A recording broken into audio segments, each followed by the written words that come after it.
መኃልየ ዘሰሎሞን ምዕራፍ 1 ከመዝሙር ሁሉ የሚበልጥ የሰሎሞን መዝሙር። በአፉ መሳም ይሳመኝ፣ ፍቅርህ ከወይን ጠጅ ይልቅ መልካም ነውና። ዘይትህ መልካም መዓዛ አለው፣ ስምህ እንደሚፈስ ዘይት ነው። ስለዚህ ደናግል ወደዱ። ሳበኝ፣ ከአንተም በኋላ እንሮጣለን። ንጉሡ ወደ ቤቱ አገባኝ። በአንተ ደስ ይለናል፣ ሐሴትም እናደርጋለን። ከወይን ጠጅ ይልቅ ፍቅርህን እናስባለን፣ በቅንነት ይወዱሃል። እናንት የኢየሩሳሌም ቆነጃጅት ሆይ፣ እኔ ጥቁር ነኝ፣ ነገር ግን ውብ ነኝ። እንደ ቄዳር ድንኳኖች እንደ ሰሎሞንም መጋረጃዎች። ፀሐይ መልኬን አክስሎታልና ጥቁር ስለሆንኩ አትዩኝ። የእናቴ ልጆች ተጣሉኝ፣ የወይን ቦታዎችንም ጠባቂ አደረጉኝ። ነገር ግን የእኔን ወይን ቦታ አልጠበቅኩም። ነፍሴ የወደደችህ አንተ ንገረኝ፣ ወዴት ታሰማራለህ? በቀትርስ ጊዜ ወዴት ትመስጋለህ? ስለምንስ ከባልንጀሮችህ መንጎች በኋላ እቅበዘበዛለሁ? አንቺ በሴቶች ዘንድ የተዋብሽ ሆይ፣ ያላወቅሽ እንደሆነ የመንጎችን ፍለጋ ተከትለሽ ውጪ። የፍየል ግልገሎችንም በእረኞች ድንኳኖች አጠገብ አሰማሪ። ወዳጄ ሆይ፣ በፈርዖን ሰረገሎች እንዳለ ፈረስ መሰልኩሽ። የጉንጭሽ ውበት በከበረ ሉል፣ አንገትሽም በዕንቁ ድሪ ያማረ ነው። ባለብር ጉብጉብ የሆነ የወርቅ ጠልም እናደርግልሻለን። ንጉሡ በማዕዱ ሳለ የእኔ ናርዶስ መዓዛውን ሰጠ። ውዴ ለእኔ በጡቶቼ መካከል እንደሚያርፍ እንደ ተቋጠረ ከርቤ ነው። ውዴ ለእኔ በአይን ጋንዲ ወይን ቦታ እንዳለ እንደ አበባ እቅፍ ነው። ወዳጄ ሆይ እነሆ ውብ ነሽ፣ አንቺ ውብ ነሽ። እነሆ አንቺ ውብ ነሽ፣ አይኖችሽም እንደ ርግቦች ናቸው። ውዴ ሆይ እነሆ አንተ ውብ ነህ፣ መልከ መልካምም ነህ። አልጋችንም ለምለም ነው። የቤታችን ሰረገላ የዝግባ ዛፍ ነው፣ የጣሪያችንም ማዋቀሪያ የጥድ ዛፍ ነው። መኃልየ ዘሰሎሞን ምዕራፍ 2 እኔ የሳሮን ጽጌረዳ የቆላማ አበባ ነኝ። በእሾህ መካከል እንዳለ የሱፍ አበባ እንዲሁ ወዳጄ በቆነጃጅት መካከል ናት። በዱር እንዳለ እንኮይ እንዲሁ ውዴ በልጆች መካከል ነው። ከጥላው በታች እጅግ ወድጄ ተቀመጥኩ፣ ፍሬውም በጉሮሮዬ ጣፋጭ ነው። ወደ ወይን ጠጁም ቤት አገባኝ። በእኔ ላይ ያለው ዓላማውም ፍቅር ነው። በዘቢብም አጽናኑኝ፣ በእንኮይ አበረታቱኝ። በፍቅሩ ተነድፌ ታምሜያለሁና። ግራው ከራሴ በታች ናት፣ ቀኙም ታቅፈኛለች። እናንተ የኢየሩሳሌም ቆነጃጅት ሆይ፣ እርሱ እስኪፈልግ ድረስ ፍቅርን እንዳታስነሱትና እንዳታነሳሱት በሚዳቋ በምድረ በዳም ኋላ አምላችኋለሁ። እነሆ የውዴ ቃል በተራሮች ላይ ሲዘል በኮረብቶችም ላይ ሲወረወር ይመጣል። ውዴ ሚዳቋን ወይም የዋላን እምቦሳ ይመስላል። እነሆ በመስኮቶች ሲጎበኘኝ በዓይነ ርግብም ሲመለከት እርሱ ከቅጥራችን በኋላ ቆሟል። ውዴ እንዲህ ብሎ ተናገረኝ፣ ወዳጄ ሆይ ተነሺ፣ ውበቴ ሆይ ነይ። እነሆ ክረምት አለፈ፣ ዝናቡም አልፎ ሄደ።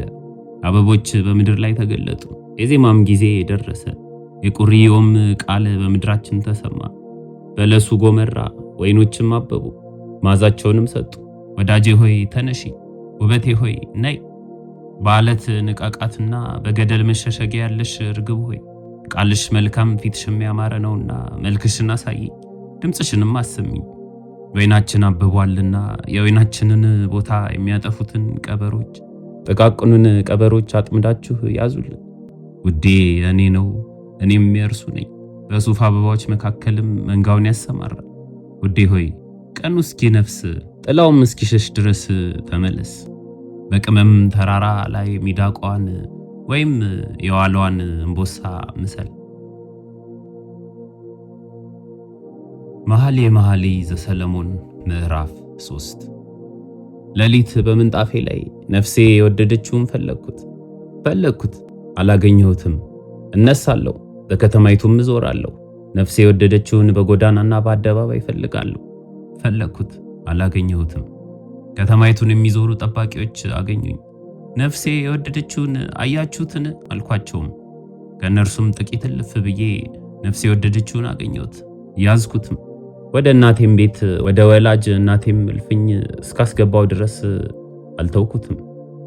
እናንተ የኢየሩሳሌም ቆነጃጅት ሆይ፣ እርሱ እስኪፈልግ ድረስ ፍቅርን እንዳታነሱትና እንዳታነሳሱት በሚዳቋ በምድረ በዳም ዋላ አምላችኋለሁ። መዓዛም እንደ ከርቤና እንደ ዕጣን የሆነችው ከልዩ ከነጋዴ ቅመም ሁሉ የሆነችው ይቺ ከምድረ በዳ እንደ ጢስ ምሰሶ የወጣችው ማን ናት? እነሆ የሰለሞን አልጋ ናት። ከእስራኤል ኃያላን 60 ኃያላን በዙሪያው ናቸው። ሁሉም ሰይፍ የያዙ ሰልፈኞች ናቸው። በሌሊትም ከሚወድቀው ፍርሃት የተነሳ ሰው ሁሉ ሰይፉ በወገቡ አለ።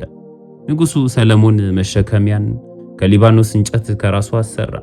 ምሰሶቹን የብር መደገፊያውንም የወርቅ መቀመጫውንም ሐምራዊ ግምጃ አደረገ። ውስጡ በኢየሩሳሌም ቆነጃጅት ፍቅር የተለበጠ ነው። እናንተ የጽዮን ቆነጃጅት ውጡ። እናቱ በሰርጉ ቀንና በልቡ ደስታ ቀን ያደረገችለትን አክሊል ደፍቶ ንጉሥ ሰለሞንን እዩ።